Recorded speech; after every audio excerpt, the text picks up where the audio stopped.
Now let's talk about the importance of a balanced life. We mentioned briefly throughout this presentation about the importance of a balanced life, but I think it deserves its own segment in this presentation. The truth is, a full, balanced life can help you succeed in many other areas of your life, including professionally.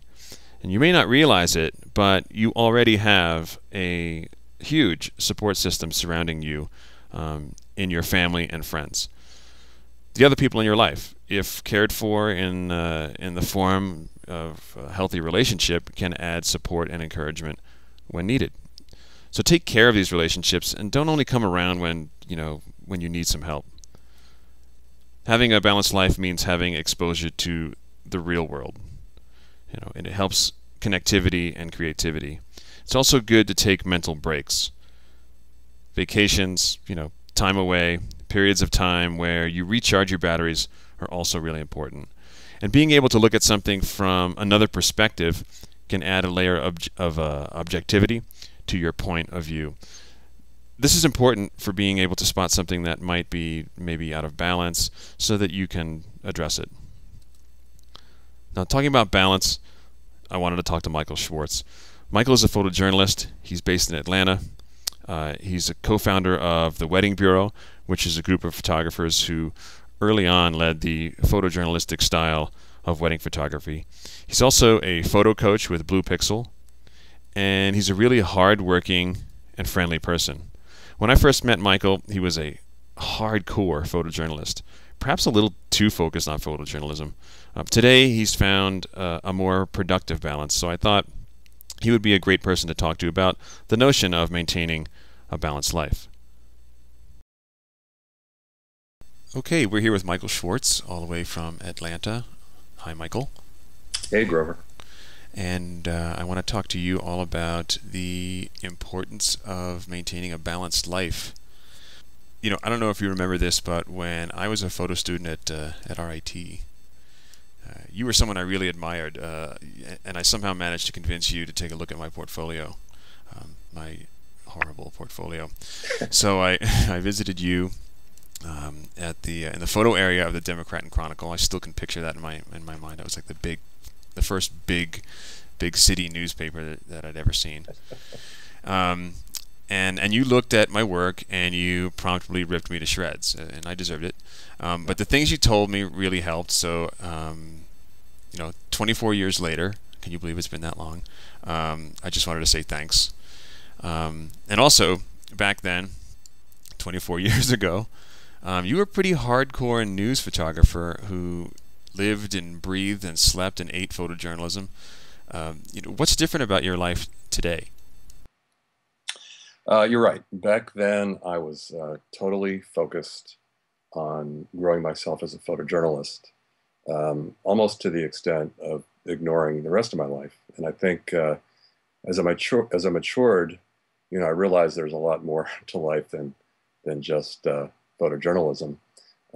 I think two things really had major impacts on my attitude about that.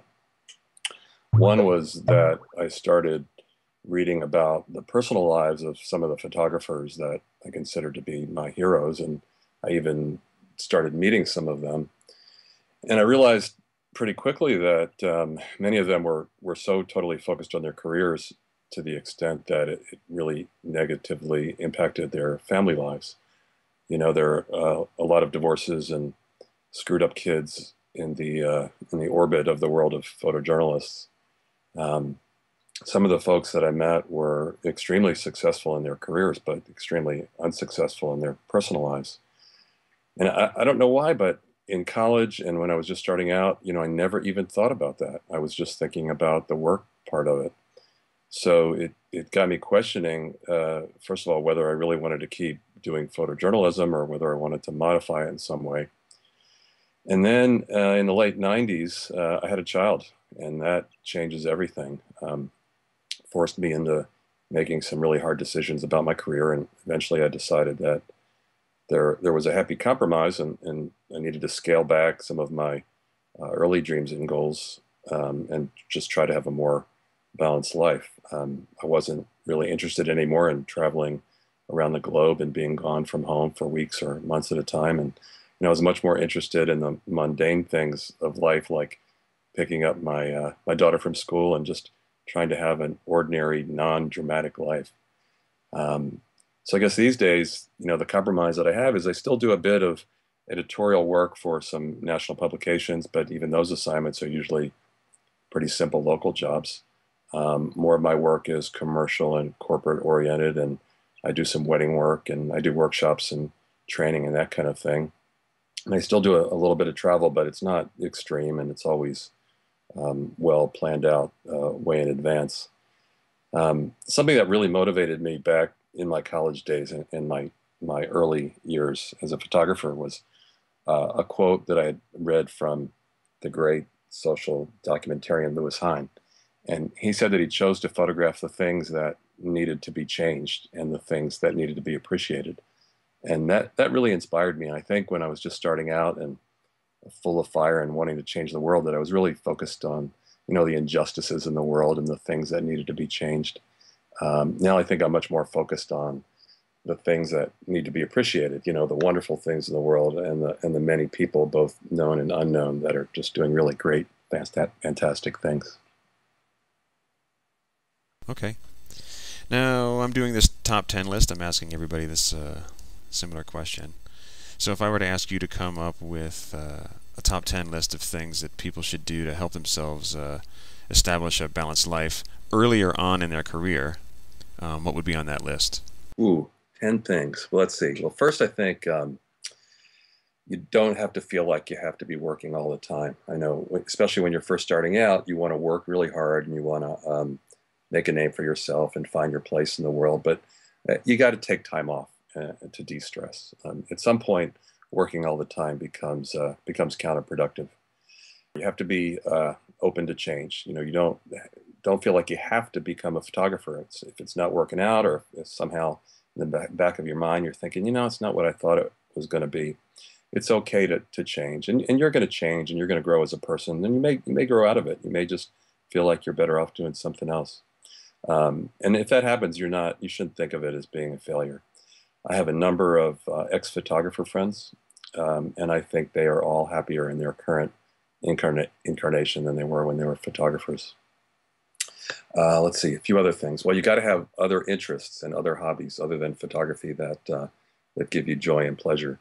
For me, it's I love to cook and I love music. So those are two things that kind of take me away from photography and get my mind off of it and help me really define the end of my workday.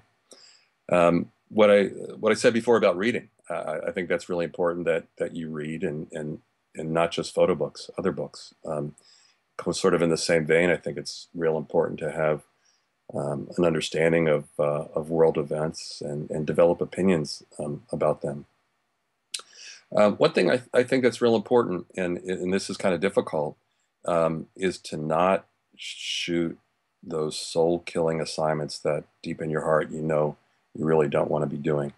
Now, if you're employed, you have a job, you really have no choice. But if you're an independent photographer, you have the ability to say no to assignments.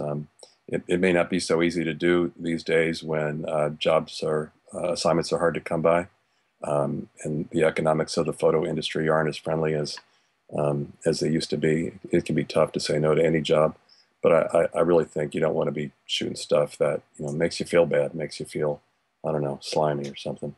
I'm freelancing now, but I came out of a newspaper staff job, and that was one of the motivations for me to quit my salaried job with healthcare and 401k and all that good stuff. Is I just wanted to have the ability to say no when somebody wanted me to do something that I didn't feel comfortable doing.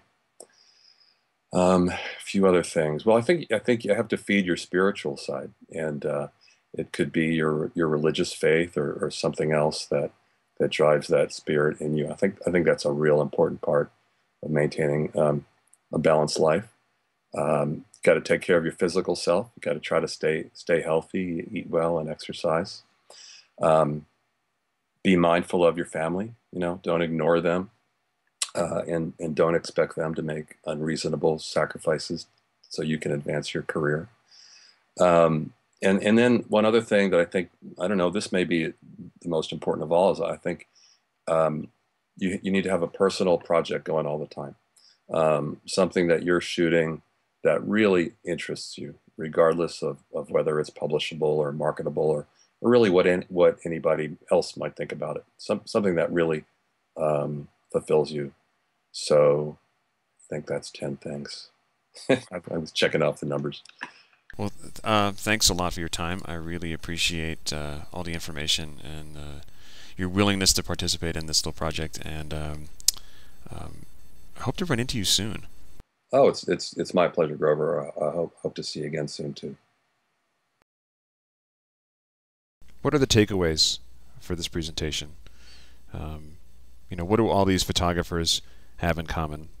Well, aside from the fact that they're all sources of inspiration for me personally, they're all more than just photographers.